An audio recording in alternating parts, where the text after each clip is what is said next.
नमस्कार शेतकरी मित्रांनो. सोयाबीन उत्पादक शेतकरी मित्रांसाठी आत्ताची सगळ्यात मोठी बातमी. शेतकरी मित्रांनो, आजचे म्हणजेच दिनांक 8 जानेवारी 2026चे सोयाबीन बाजारभाव जाहीर झाले आहेत.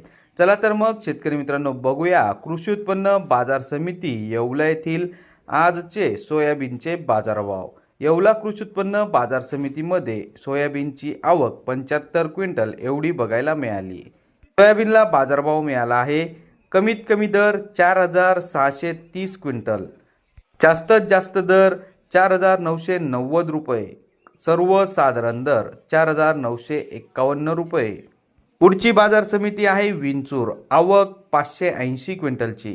कमीत कमी दर 3,000 रुपये, जास्तीत जास्त दर 5,061 रुपये, सर्वसाधारण दर 4,970 रुपये. पुढची बाजार समिती आहे नागपूर. आवक 1,002 क्विंटलची. कमीत कमी दर 4,400 रुपये, जास्तीत जास्त दर 5,125 रुपये, सर्वसाधारण दर 4,943 रुपये.